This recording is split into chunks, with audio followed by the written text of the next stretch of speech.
Okay, West Coast rappers and personalities. How many times does this man have to show you exactly who he is? You know how the saying goes, when someone shows you how they are, believe them the first time. He's there to monetize your stupidity and buffoonery. That's why he loves when shit pops up on camera. Hey, stop playing before I smack the bro, shit out you. do it. Hey, no. He's getting paid for it, and you risk your freedom even talking to him. If you don't know what I'm talking about, recently Crem was arrested on gun charges, and Adam has the opportunity to speak at his trial, but he says this. Crem does have something going for himself career-wise, but also like his whole image and I could imagine the judge might use that against him, right? My judge don't give. But you have like a pretty cool vibe compared to him. Let's be real. He got like. Yeah, I mean, a judge is looking at killer on your head. Like, what the? Get this through y'all's heads right now. They were telling me on Monday that they wanted me to come and try to talk to the judge on Wednesday, but I already had my whole week booked to interviews and But no, Adam. And that's when they said they're not going to let him out while he's waiting. I know, but what am I going to do? I got people flying in to do interviews. I got to cancel my whole. But you could pause the interview a little bit. Yeah, you could have went. You could have like the interview could wait a little bit. You could have like that's his life. Like 12 to 2.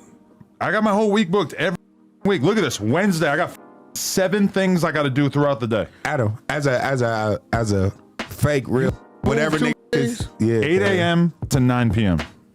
Booked. He needs you there though. What am I gonna do? I need you though, bro. Imagine, I wish I could have done. Imagine that's crazy. You can, man. What the you talking could about? though. Well, I'm not supposed to just cancel my whole schedule for just everybody I know. I'm sorry. I'm a businessman. But this man just said again, your freedom is not worth him changing his schedule for 1 week. Right now it's Crem. This could be anyone else. He acts like he's interviewing The Rock or Joe Rogan. Someone had to convince him to go, which was after China Mac, Crem's handler, expressed his disappointment in Adam. Let's pause for a second because I have to catch some people up. I'm throwing a lot of names at y'all. If you don't know who Adam22 is, he's the host and owner of No Jumper, which is an LA-based platform that interviews up-and-coming rappers, often using their gang stories and crime as the driving factor for the interview. So, okay, I saw this video that alleged that it was you involved in this crazy-ass shootout. What was that situation?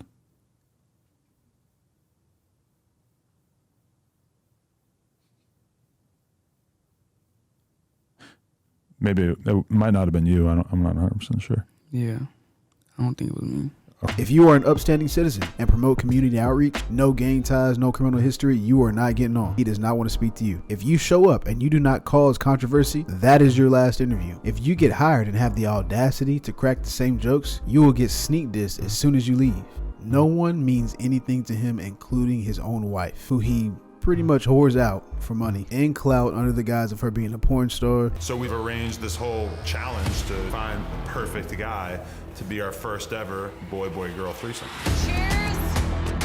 Lena, I came ready to You want to do a dance-off? Oh yeah, I would love to see a dance-off.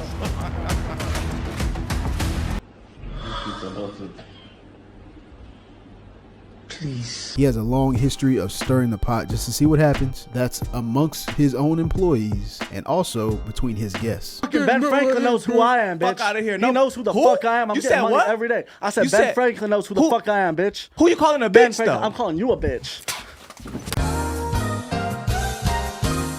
I don't think this is the podcast that we want to be associated with hip-hop. This man has allegations of sleeping with an underage girl, which has earned him the moniker Adam16 in some sort. Most of his notable employees and guests are people who portray themselves as individuals who are or have been up to no good at some point in their life. So most of these individuals have been to jail, prison. Isn't bad paperwork a violation? Oh yeah, that don't count if he's paying you. The main 2 gang members on payroll who are currently there are this man, Brick Baby, a rolling 60s Crip with a horrible habit. One thing that works, and I don't advise you guys to try it, but one thing that used to put me on my feet every day and have me running around the room. You're close. Percocets. I think when I quit, I'm going to just go to an inpatient for a week. Really? 2 weeks. Yeah. You got plans to quit? Yeah. Probably like 10 years from now. 10 years? And Crem, a 20 to 45-year-old man from 5'5" Crib. Better yet, let him introduce himself. It's Crem from 5'5" Crib.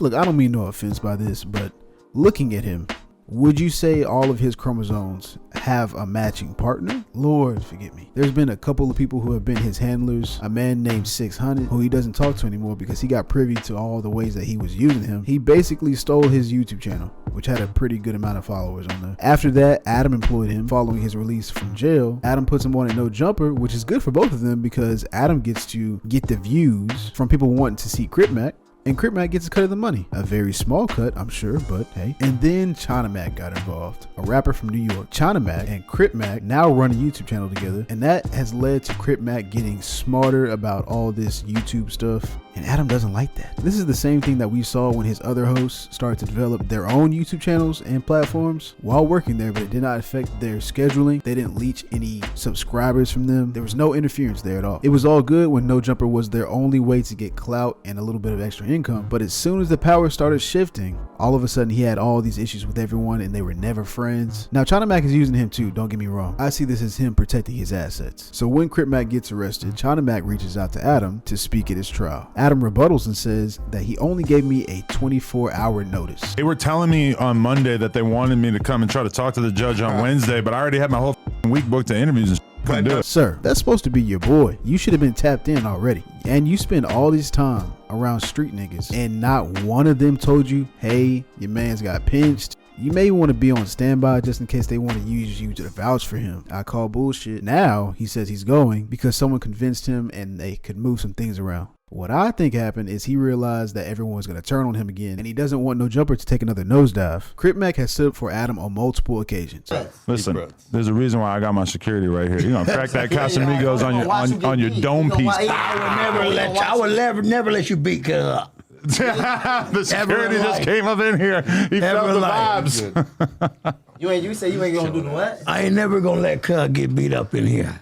On Fight Crip. Right, on beans. Cause I'll tee this bitch up on King Day. Do it. Come on. I'm not seeing it. I'll tee this bitch up. Come on, beans. Do it. I'll tee this bitch up. Hey, you ain't gonna Adam. beat up on Cuz. On Fight Crip. You gonna save him? That's my best friend. That's my bestie. He gonna save you? That's my Just some words of wisdom for everyone, really. Security, for the most part, is reactive, meaning some shit gonna have to happen to you before they really get down. Because in this situation, this man is obviously just playing around, and it got escalated here. But if he really wanted to fire one off on him, couldn't nothing stop that. He's already too close. There's very few people with proactive security. That's the president, Taylor Swift, and fucking Beyonce. You can get touched. So as a precaution, be respectful if you're not built like that. If you're not willing to catch a blade with your bare hands. Look at how comfortable he is because he knows you're fighting for a check. You're not gonna let nothing happen to your moneymaker. He's safe. He's not even looking at him or standing up. I would venture to say that Crip is one of the reasons that No Jumper even survived the big resignation of AD, T-Rail, and Duno. So tell me why this man can't take a week off to go defend someone that's supposed to be his friend, at least friend enough to throw himself in a potentially deadly situation. And keep in mind, this nigga can't even fight. So in actuality, he's just gonna get beat the fuck up for you.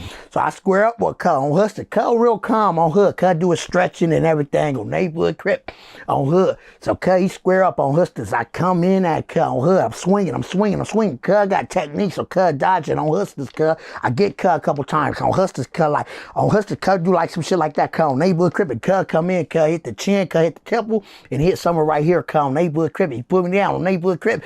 And I realized Cuz don't only know boxing, Cuz also know that UFC shit. Oh, neighborhood Crip, Cuz fire me. I'm like, oh, Cuz. Oh, neighborhood Crip, Cuz keep fire on me on Hood. Then as soon as I get up, this motherfucker gonna tell me you ain't no real Hoover killer. That's when we got down again. We went back and fifth in the corner. And that's when it stopped. After it stopped, I said, goddamn. I said, oh, neighborhood Crip, you hit hard, Jap. I ain't even gonna lie. It was like a toddler hitting me in the motherfucking face with a hammer. I'm gonna keep it 55th Street with you.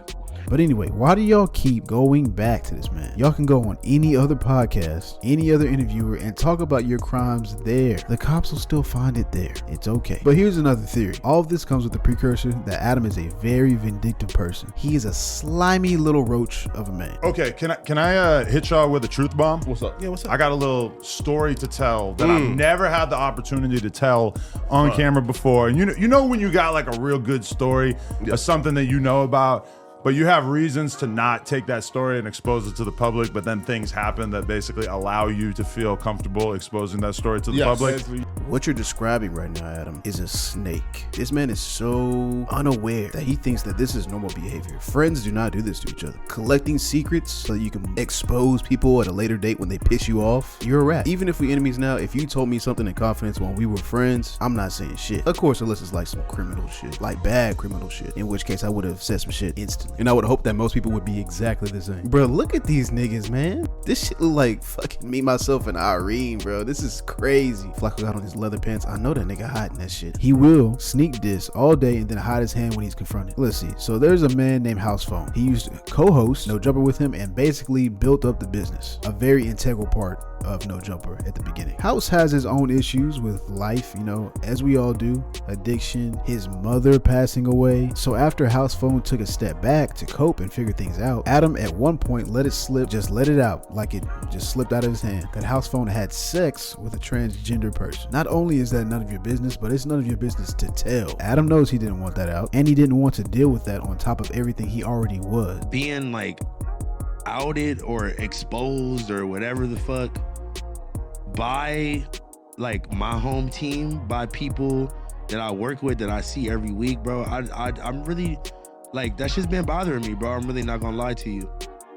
Now I gotta sit here and explain and explain my fucking sexual. Nah, talk your shit, bro. Yeah, but I gotta sit here and explain my sexual orientation because motherfuckers feel like that's okay, that they can like out me or expose me or whatever the fuck.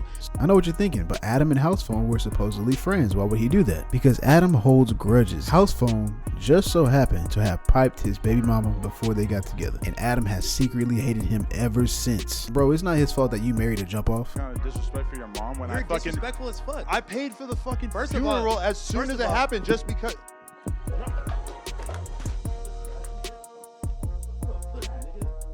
My point being, if Adam has any reason to hold a grudge against you, he's gonna get you sooner or later. I.e., Crem, you need to watch your back, especially who you have going up there to vouch for you. I know I premised this video with why Adam didn't choose to go and help his friend at first, but I'm saying you shouldn't want him to go anyway. Him not wanting to go, that's based off the principle. Adam is a snake. I feel like Adam is the type to accidentally give up more incriminating details, and he'll say that he tried to help because y'all asked him to go. I can see him saying it now. I did what you asked me. That's me. I'm just thinking ahead, but I'm also crazy. So he didn't want to go because he wanted you gone. Then when he got confronted, he had to save face. So now he will go, but at some point he's gonna fuck you over. You're gonna owe him something. Something is coming out of this. You didn't hear from me though. This is a little bit outside of my wheelhouse. I just had to comment on that because I can't stand him. But if you want to continue the roasting, the shit talking on Adam22, I highly recommend you check out a channel called Point and Shoot. That man does not miss. If you like me, please subscribe. If you like the video, please like the video. Leave a comment of some sort, even if it's an emoji. Y'all be safe.